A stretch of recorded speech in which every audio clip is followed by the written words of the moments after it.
अस्सलामुअलैकुम फ्रेंड्स, मैं शेख फरहान और आप दोस्तों को वेलकम करता हूं अपने YouTube channel SH roof vegetables में।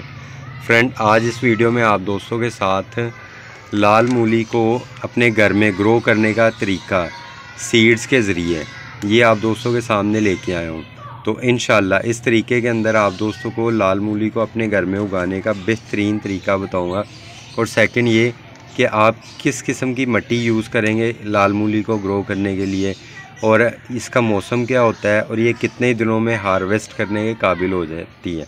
इस तमाम बातों के मुतल्लिक पूरी तफसील के साथ इंफॉर्मेशन आप दोस्तों को इस वीडियो में बताऊंगा। तो चलें फ्रेंड, आप दोस्तों को दिखाते हैं कि किस तरह आप लोग लाल मूली को अपने घर में बड़े आराम के साथ ग्रो कर सकते हैं। ये देखिए फ्रेंड्स, ये लाल मूली के बीज हैं जो कि आप दोस्तों ने देखा था कि मैंने रैपर आपके सामने रखा था, उसके अंदर से निकाले हैं मैंने। फ्रेंड, अब इसको लगाने का तरीक़ाकार क्या है कि आपने जब भी सब्ज़ियों की सीडलिंग करनी है तो मेरा यही मशवरा है, आप इस तरह का एक सीडलिंग ट्रे लाजमी लेके आएँ। इसके अंदर सब्ज़ियों की सीडलिंग के चांसेस तकरीबन कह लें कि 100% तक बढ़ जाते हैं। तो जब आप इस तरह का सीडलिंग ट्रे ले आएंगे तो इंशाल्लाह आप देखेंगे कि आपके पास सब्ज़ियों की सीडलिंग करने का रिज़ल्ट बहुत अच्छा आ रहा है। तो चलें फ्रेंड, मैं आपको लगा के दिखाता हूँ। ये देखिए फ्रेंड, आपने इस तरह एक बॉक्स के अंदर एक जो है वो लगाना है। कुछ सब्ज़ियों में हम एक बॉक्स के अंदर 2 लगाते हैं, लेकिन इसमें हमने एक बॉक्स के अंदर 1 लगाना है। उसकी रीज़न ये है कि इसके अंदर अगर दोनों के दोनों बीज जर्मिनेट हो गए तो चूँकि इसकी जो जड़ है उसको फूलने के लिए जगह दरकार होती है, तो इसके इस बॉक्स के अंदर इतनी जगह नहीं होगी कि दोनों बीज जर्मिनेट होने के बाद उनकी जड़ें फूल सकें। तो इसलिए आपने एक ही लगाना है।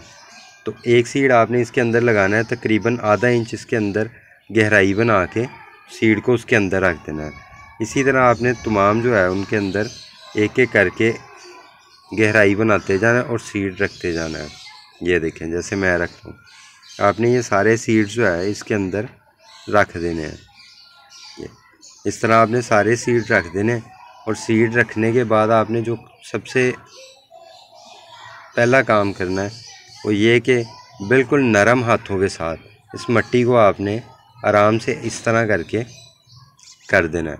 बिल्कुल नरम हाथों के साथ आपने बिल्कुल हल्का सा भी नहीं इसको दबाना या हल्का सा भी इसको वज़न नहीं देना।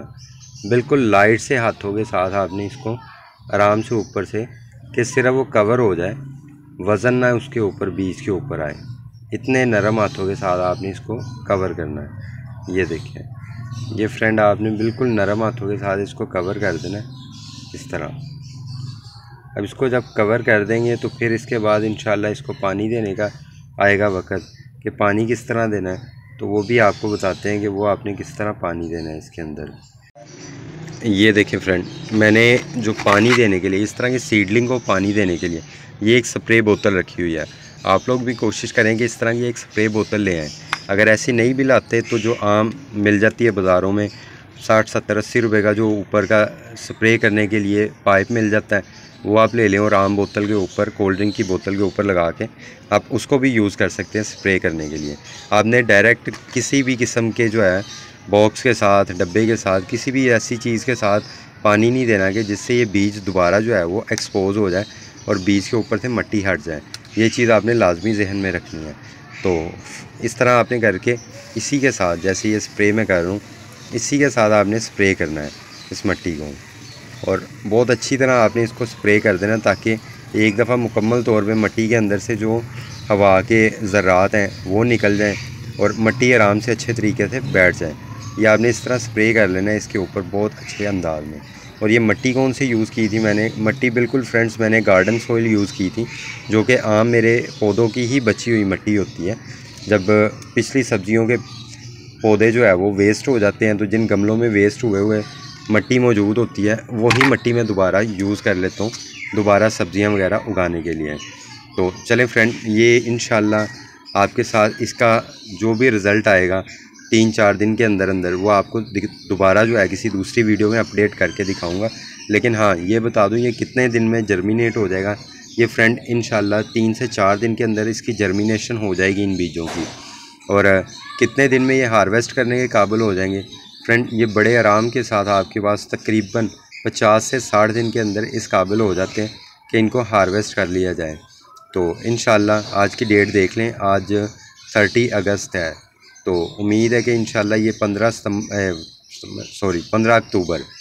अक्टूबर से पहले ये इस काबिल हो जाएंगे कि इनको हार्वेस्ट किया जा सके। तो इसको हम इसके अंदर नहीं ग्रो करेंगे, वैसे हम चाहें तो इसके अंदर भी ग्रो कर सकते हैं, लेकिन फिर भी जब ये जर्मिनेट हो जाएगा और सीड जो है वो शिफ्ट करने के काबिल हो जाएगा, सीडलिंग शिफ्ट करने के काबिल हो जाएगी, यानी तकरीबन जो है वो इस साइज़ का पौधा बन जाएगा, तो फिर इसको हम किसी बड़े गमले के अंदर शिफ्ट करेंगे और इस साइज़ का पौधा तकरीबन कह लें कि 12 से 15 दिन के अंदर अंदर इस साइज़ का पौधा बन जाएगा। तो इंशाल्लाह फिर उसको बड़े गमले में शिफ्ट करेंगे, वो भी आपको दिखाएंगे शिफ्ट करने का तरीका भी। तो उम्मीद करता हूँ आप दोस्तों को आज की वीडियो अच्छी लगी होगी और लाल मूली को घर में उगाने का तरीका पसंद आया होगा।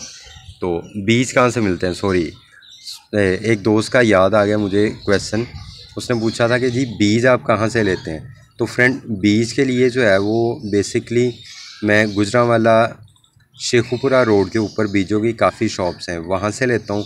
लेकिन उसके अलावा आप लोग आपके घर के करीब जो भी सब्ज़ी मंडी हो, आप वहाँ से जाके भी बीज ले सकते हैं, क्योंकि वहाँ पे सब्ज़ी मंडी के अंदर किसान वगैरह जब आते हैं तो वो अपनी सब्ज़ियाँ बेचते हैं और बाद में उन पैसों के ज़रिए वहीं से बीज और खादें वगैरह भी ख़रीदते हैं। तो हर सब्ज़ी मंडी के अंदर बीजों की दुकानें लाजमी मिल जाती हैं, आप वहाँ से बीज अपने लिए हासिल कर सकते हैं। मैं कई दफ़ा लाहौर की सब्ज़ी मंडी से भी बीज वगैरह ले लेता हूँ जब मुझे अशद ज़रूरत होती है, लेकिन ज़्यादातर मैं गुजरांवाला शेखुपुरा रोड पे बीजों की शॉप्स हैं वहाँ से लेता हूँ। तो चलें फ्रेंड, उम्मीद करता हूँ आप दोस्तों को ये वीडियो अच्छी लगी होगी। वीडियो अच्छी लगी है तो इसे लाजमी लाइक कीजिएगा और चैनल को भी लाजमी सब्सक्राइब करके ऑल पे प्रेस कर लें, ताकि आपको मज़ीद जो है इसका नोटिफिकेशन अपडेट का वो भी मिलता रहे। शुक्रिया, अल्लाह हाफिज़।